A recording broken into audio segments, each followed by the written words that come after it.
सेठ जी, हमें घर से मत निकालिए सेठ जी। मैं अपनी बेटी को लेकर कहाँ जाऊंगी सेठ जी। ये मेरा घर है, कोई धर्मशाला नहीं। जब जिसका जी आएगा वहां बिना किराया दिए यहाँ पर रहेगा। मेरे घर क्या पैसों का पेड़ लगा है? निकल जाओ इस गांव से। ये कहानी है अलवर के गांव में रहने वाले ममता की है, जो बहुत गरीब थी और अपनी बेटी इंदु के साथ रहती थी। उसका पति अब इस दुनिया में नहीं था। वो इस छोटे से घर में किराए पर रहती थी। इस महीने का किराया ना चुकाने की वजह से उसका मालिक उसे घर से बाहर निकाल देता है। आखिरकार ममता को गांव को छोड़ना पड़ा। अब उसका इस गांव में कोई नहीं था। अब ममता अपनी बेटी को लेकर शहर में आ जाती है, जहां उसका एक भाई रहता है, और वो उसी के घर में रुक जाती है। ममता अब बहुत परेशानी में थी, क्योंकि जो उसके पास पैसे थे वो भी खत्म होने वाले थे। टाइम ऐसे ही बीत जाता है और एक दिन उसकी भाभी उसे कहती हैं, ममता, तूने कुछ सोचा है कि आगे क्या करना है? तू कब तक यहाँ रहेगी? भाभी, मुझे कुछ समझ नहीं आ रहा है। मुझे क्या करना चाहिए? जिंदगी में ऐसे भी दिन देखने पड़ेंगे, मैंने तो सपने में भी नहीं सोचा था। अब भाभी, तुम ही कोई काम दिला दो मुझे। तेरे भैया बता रहे थे यहाँ से कुछ ही दूरी पर एक कॉलोनी है, वहाँ पर उनको आया की जरूरत है। तू कहे तो मैं बात करूं? और अगले ही दिन ममता वहां काम मांगने के लिए जाती है। लेकिन उसके जाने से पहले वहां कोई और आ चुकी थी। ममता उदास होकर वहां से चली आती है। माँ, चलो ना, वापस गांव चलते हैं। कितने दिन हो गए हमें। नहीं बेटा, हम वहाँ नहीं जा सकते। हमें वहाँ कोई काम नहीं देगा अब। शहर में बहुत अमीर लोग रहते हैं और यहाँ पर काम भी बहुत अच्छा है। मैं यहीं पर रहकर तुम्हारा पालन पोषण करूँगी। दूसरी तरफ ममता के भाई भाभी के कमरे से कुछ आवाज आ रही थी। तुम्हारी बहन को यहाँ आए हुए पूरे 2 महीने हो गए हैं। 2 महीने। मेरा घर है, कोई धर्मशाला नहीं है। उसने तो यहाँ डेरा ही डाल लिया है। कब जा रही है तुम्हारी बहन? अरे धीरे बोलो, धीरे, ममता सुन लेगी। मैंने उसे कह तो दिया है काम करने को, लेकिन ऐसे कैसे बाहर निकाल दूं? तुमने तो कह दिया। आए ज्यादा ही अपनी बहन की तरफदारी करने वाले। अपनी बहन को जाके अभी बोल दो, जितना इस घर में रहना था रह ली। अपना ठिकाना अब कहीं और देख ले। हमारे खर्चे यहाँ पूरे नहीं होते और तुम्हारी बहन हमारे घर आकर बैठ गई। ममता उनकी बातों को सुन के बहुत परेशान हो जाती है। शाम के वक्त वो भाई भाभी को बिना बताए घर से चली जाती है और वह देखती है एक खाने के स्टॉल पर काफी भीड़ थी। एक औरत किसी चीज को अलग अलग तरह की सब्जियों से सजा रही थी। बड़ी भीड़ है उस औरत के स्टॉल पर। ऐसा क्या बेच रही है वो? माँ, उसे पिज्जा कहते हैं। मैंने अपने स्कूल में देखा था। मेरी क्लास में एक लड़की लेकर आई थी। अच्छा, तो बेटा ये कितने रुपए का आता है?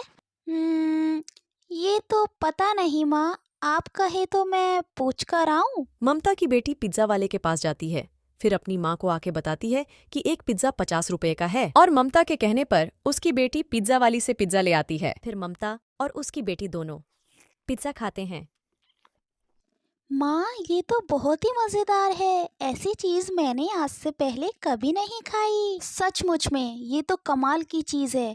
तभी उस औरत के पास इतनी भीड़ लगी है। पर इसको बनाते कैसे हैं? देखो तो सब्जियों को कैसे सजाया हुआ है। और ये खाते हुए खींचने वाली चीज को क्या कहते हैं? ममता वहीं बैठकर पिज्जा वाली को देख रही थी और जब उसके पास से भीड़ खत्म हो गई तो वह उसके पास जाती है।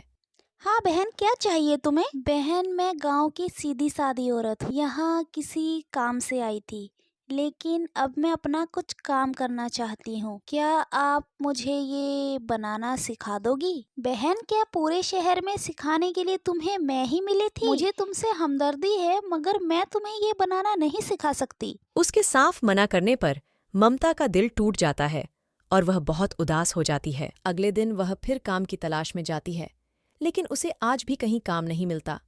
उधर उसकी भाभी रोज उसके भाई से यही कहती थी कि अपनी बहन से कहो कि यहाँ से चली जाए। और एक दिन बहन, मुझे माफ करना, लेकिन तुम्हारे यहाँ रहने से मेरे घर में रोज रोज का कलेश हो रहा है। वैसे भी तुम्हें काफी टाइम हो गया है, अब तुम्हें कहीं और अपना ठिकाना देख लेना चाहिए। ऐसा मत बोलो भैया। मेरी एक बेटी भी है। मैं उसे लेकर कहाँ जाऊंगी, क्या करूंगी, मुझे कुछ समझ नहीं आ रहा। देखो, यहाँ से कुछ ही दूरी पर एक घर खाली है। मैंने वहाँ बात कर ली है और 1 महीने का किराया भी दे दिया है। इतने तुम्हें कोई काम भी मिल जाएगा और आगे का किराया भी भर पाओगी तुम। अब ममता के पास कोई और चारा नहीं था। वह छोटे से कमरे के घर में चली जाती है, लेकिन उसके पास कोई सामान नहीं था। अपने भाई के दिए हुए पैसे से वह रसोई का कुछ राशन ले आती है। अगले दिन सुबह उसे पड़ोस में पिज़्ज़ा की खुशबू आती है।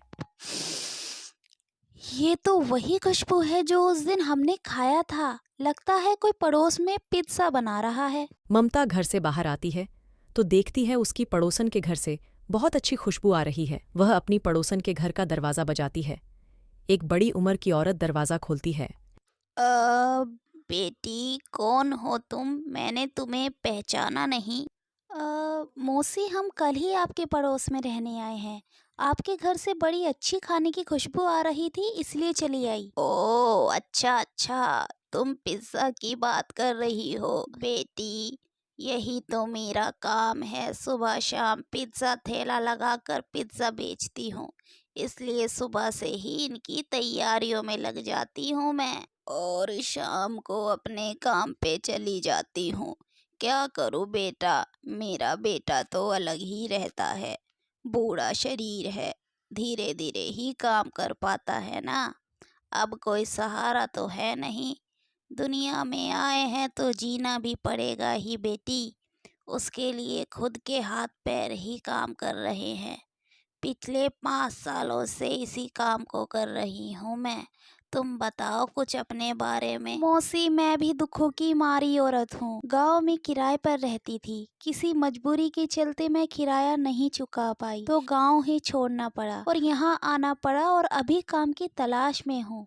अपनी बच्ची के लिए चिंतित हूँ मैं। मौसी, क्या आप मुझे ये बनाना सिखा दोगी? वह औरत ऊपर से नीचे ममता को देखती है। उसे ममता पर बड़ी दया आती है। वह उसे अंदर आने के लिए कहती है। बेटी, बड़ा ही दुख हुआ तुम्हारे बारे में जानकर। देखो, एक बात तो है, कोई अपना हुनर किसी को बताता नहीं है।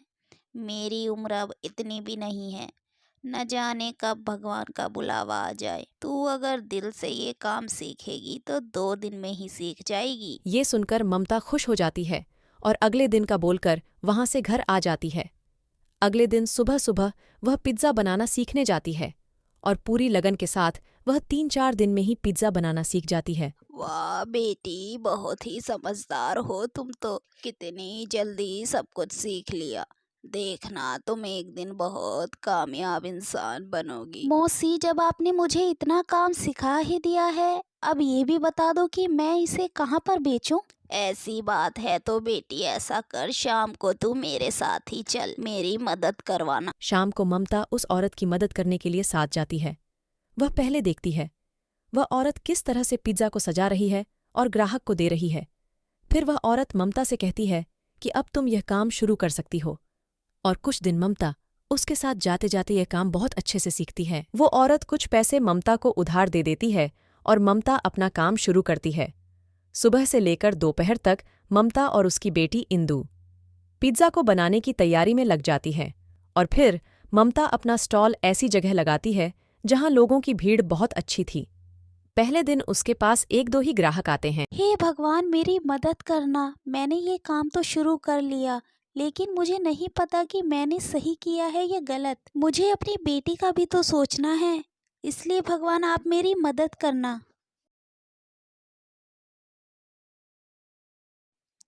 आंटी, पिज्ज़ा कितने का है? 50 रुपये का वेज पिज़्ज़ा है। ठीक है आंटी, एक पिज़्ज़ा रेडी कर दो। ममता उस लड़की को पिज्ज़ा देती है और लड़की को पिज्ज़ा बहुत पसंद आता है और वह 5 पिज्ज़ा का ऑर्डर देती है। ये सुनकर ममता बहुत खुश हो जाती है। अगले दिन वह लड़की अपनी 2-3 सहेलियों के साथ आती है। ममता खुशी खुशी उन्हें पिज़्ज़ा खाने के लिए देती है। वो सब लड़कियों को भी उसके हाथ का पिज़्ज़ा काफ़ी पसंद आता है और यह छोटी सी शुरुआत धीरे धीरे बड़ी कामयाबी में बदलने लगती है। वह औरत भी ममता के काम से बहुत खुश थी। ममता उससे लिए हुए पैसे भी लौटा देती है। ममता अब अपनी बेटी का एडमिशन अच्छे स्कूल में करवा देती है। देखते ही देखते वक्त बीत जाता है। ममता ने अब अच्छा सा स्टॉल बना लिया था जहां कम से कम 10 तरह के अलग अलग पिज्ज़ा वो बेचती थी, और वो अपना एक बड़ा सा घर भी ले लेती है जहां वो और उसकी बेटी खुशी खुशी रहने लगते हैं।